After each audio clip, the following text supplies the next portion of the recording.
ರಾಜ್ಯದಲ್ಲಿ ಅಧಿಕಾರಕ್ಕೆ ಬಂದ ನಂತರ ಒಂದಲ್ಲ ಒಂದು ಹಗರಣಗಳು ಅಥವಾ ಭ್ರಷ್ಟಾಚಾರ ಅಥವಾ ಬೆಲೆ ಏರಿಕೆ ಈ ಎರಡು ಕೆಲಸಗಳನ್ನು ಕಂಟಿನ್ಯೂಸ್ ಆಗಿ ಮಾಡ್ತಾ ಬಂದಿದೆ.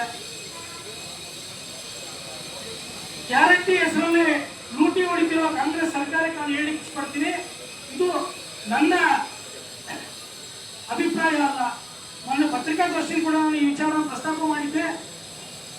ಈ ಇಡೀ ಕಾಂಗ್ರೆಸ್ ಹೆಂಗಿದೆ ಅಂದ್ರೆ ಈಸ್ಟ್ ಇಂಡಿಯಾ ಕಂಪನಿ ಹೆಂಗಿತ್ತು ಹಂಗೆ ಕರ್ನಾಟಕ ರಾಜ್ಯಕ್ಕೆ ಸಿದ್ದರಾಮಯ್ಯ ಅವರ ಸರ್ಕಾರ ಈಸ್ಟ್ ಇಂಡಿಯಾ ಕಂಪನಿ ತರ ವರ್ತನೆ ಮಾಡ್ತಾ ಇದೆ. ಸೋನಿಯಾ ಗಾಂಧೀಜಿಯವರು ಬ್ರಿಟನ್ನಿನ ರಾಜಮಾತೆ ತರ ವರ್ತನೆ ಮಾಡ್ತಾ ಇದ್ದಾರೆ.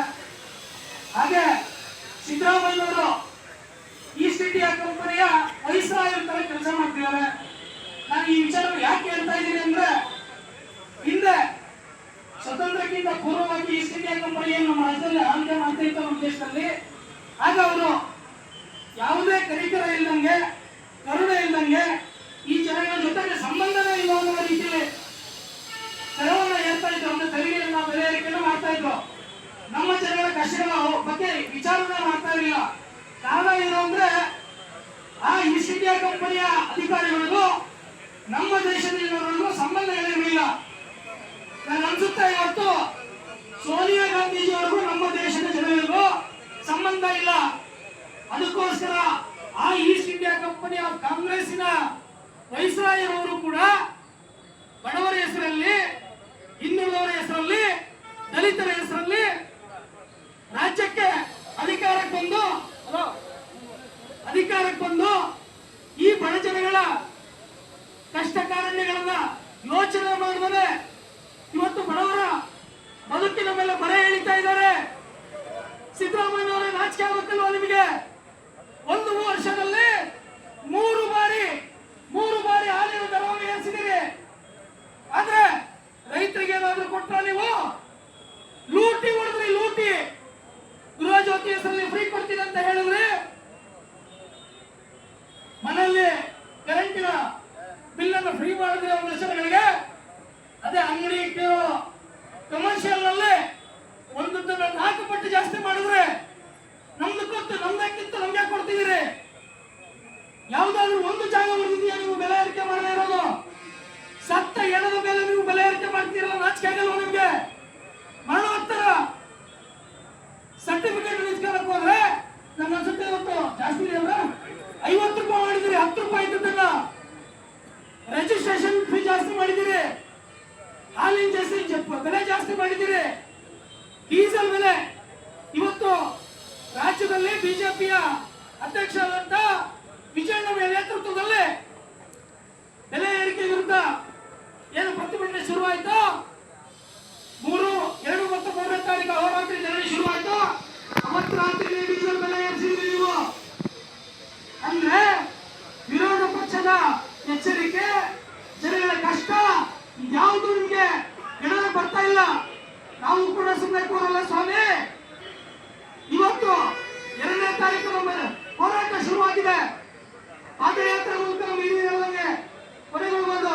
ಆದ್ರೆ ತಾರೀಕಿಕ ಅಂತ್ಯ ಮುಟ್ಟಲ್ಲ, ನಾವು ಬಿಡಲ್ಲ. ಇವತ್ತು ನೀವು ಎಲೆಕ್ಷನ್ ಬಂದಿ, ನಿಮ್ಮ ಯೋಗ್ಯತೆ ಏನು ಅಂತ ಗೊತ್ತಾಗುತ್ತೆ. ಜನಗಳಿಗೆ ಸಾಕಾಗೋಗಿದೆ ಆಗ್ಲೇ ನಿಮ್ಮ ಬೆಲೆ ಏರಿಕೆ. ಕೊಟ್ಟಿದ್ದು 2,000, ಕಿತ್ತಿದ್ದು 20,000. ಗ್ಯಾರಂಟಿ ಹೆಸರಲ್ಲಿ ಲೂಟಿ ಮಾಡಿದ್ದೀರಾ, ನಿಮಗೆ ಧಿಕ್ಕಾರ ಇದೆ. ಅಷ್ಟೇ ಅಲ್ಲ, ಇವತ್ತು ಕೊನೆಗಳಿಕರ ತರ ನಿಮ್ಮ ಶಾಸಕರು ಕೆಲಸ ಮಾಡ್ತಾ ಇದ್ದಾರೆ. ಹೆದರಿಕೆ ಹಾಕಿ ಇವತ್ತು ಜನಸಾಮಾನ್ಯರು, ಬಿಜೆಪಿ ಕಾರ್ಯಕರ್ತರು ನೇರ ಕಾಣುವಂತ ಪರಿಸ್ಥಿತಿ ತಂದಿಟ್ಟಿದ್ದೀರಿ. ಅಲ್ಲ ಕೂಡ ರೈತರಿಗೆ ನಮ್ಮ ಸರ್ಕಾರ ಇದ್ದಾಗ 30-40 ಸಾವಿರ ರೂಪಾಯಿ ನಾವು ಟ್ರಾನ್ಸ್ಫರ್ ಮಾಡಿಕೊಡ್ತಾ ಇದ್ವಿ. ಇವತ್ತು 3-4 ಲಕ್ಷ ಕೊಡಬೇಕು. ಎಲ್ಲಿಗೆ ಹೋಗ್ಬೇಕು ನಾವು? ಕೊಟ್ಟಿದ್ದು 2,000, ಕಿತ್ತಿದ್ದು 20,000. ಗ್ಯಾರಂಟಿ ಹೆಸರಲ್ಲಿ ನೀವು ಲೂಟಿ ಮಾಡಿದ್ರೆ ರಾಜಕೀಯ ಆಗಬೇಕಲ್ಲ ಸಿದ್ದರಾಮಯ್ಯ. ನಿಮಗೆ ಗೊತ್ತಾಗ್ತಾ ಇಲ್ಲ ಉಳಿದ ಸಿದ್ದರಾಮಯ್ಯ ಅವರಿಲ್ಲ.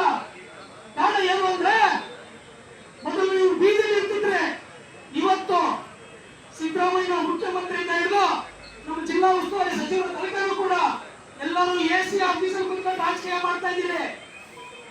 ಬಡವರ ಕಷ್ಟ ನಿಮ್ಗೆ ಗೊತ್ತಾಗ್ತಾ ಇಲ್ಲ. ಬನ್ನಿ, ಗೊತ್ತಾಗುತ್ತೆ ನಿಮ್ಗೆ. ಜನಗಳ ಹತ್ರ ಬಂದ್ರೆ ಗೊತ್ತಾಗುತ್ತೆ.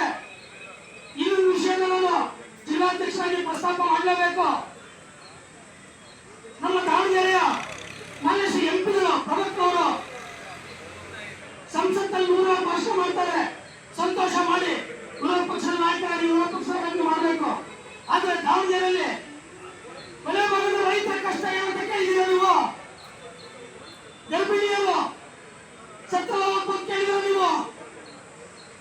ಇವತ್ತು ನಿಮ್ಮ ಜಿಲ್ಲಾಡಳಿತದಲ್ಲಿ ಎಷ್ಟು ಮಟ್ಟಿಗೆ ಭ್ರಷ್ಟಾಚಾರ ತಾಂಡವವಾಡ್ತಿದೆ ಕೇಳ್ತಾ ಇದ್ದೀರಾ?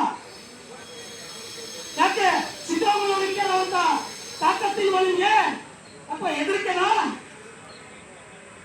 ಈ ಮೂಲಕ ಈ ಪ್ರತಿಭಟನೆ ಮೂಲಕ ನಾನು ನಿಮಗೆ ಎಚ್ಚರಿಕೆ ಕೊಡಲಿಕ್ಕೆ ಇಷ್ಟಪಡ್ತೇನೆ.